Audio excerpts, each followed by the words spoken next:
কি অবস্থা বাংলাদেশি? গঠন তো গটাল দিতেছ। তোমরা দিকে কিতা চলতেছে? কিতা শুনলাম? হ্যাঁ, দাঁড়ো তোমরা বিট্রেট দেখাই বাংলাদেশি দিয়ে কিতা চলতেছে। দেখেন, আমরা যতই মুখ দিয়ে বলি যে ভারত ছাপাই না, ভারতের এই সেই, ভারতের দরকার নাই, হ্যান ত্যান অনেক কিছু বলি, আমরা ভারত বিরোধী স্লোগান দিই, কিন্তু আসল বাস্তব চিত্র হচ্ছিল এটা। একটা আসামি বাড়াইছে যে ভারতের পক্ষে হয়ে দাঁড়াইছে, তারা স্বীকার করছে যে ভারতকে যাতে কারাগারে দেখ না করি, ভারত ছাড়া তারা উপায় নাই। একবার ভারতে গেছি, আমি জানি সেখানে বাঙালিদের জন্য আলাদা মার্কেট আছে, বাঙালিদের জন্য আলাদা ডেস্ক আছে, বাঙালিদের জন্য আলাদা হসপিটাল আছে, সবকিছু। তবে তো তোরা ইন্ডিয়া নামে কথা বদনাম করো, ইন্ডিয়া বয়কট করবি, ইন্ডিয়াকে দখল করবি, কত কিছু তো কোর্স তোরা, মানে কিতা কইতাম।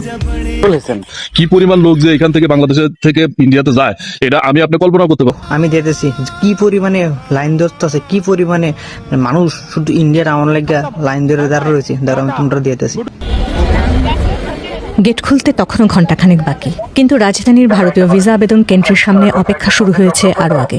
আর করবি কো, তোরা দিয়ে যে পরিমানে একটা জমরা চলত আছে না, মানে কিতা কইতাম, তোরা দিয়ে কোনো মানুষ যদি পাতলা কেন রোগের লাগে ভারতে আনাবো, কারণ তোরা দিয়ে কোনো ট্রিটমেন্ট নাই, ট্রিটমেন্ট করার কোনো ডাক্তার নাই, ভারতে আনাবো। তবু তো ভারতের নামে কিতা আছে,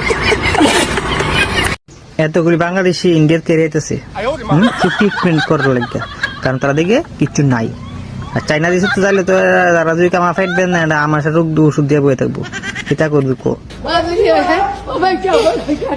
তোরা পাকিস্তান আর চীনের ভাব না ডাক্কা, তোরা একটা কাজ কর, তোরা ইন্ডিয়ারে ভাব ডাক, অনেক ভালো হইব। কারণ ভাব না ডাক্কেও তোরা সাহায্য করতেছে, তোরা ভাব ডাকতে যে কি পরিমাণ তোরা সাহায্য করবো, তোরা নিজে কল্পনা করতে।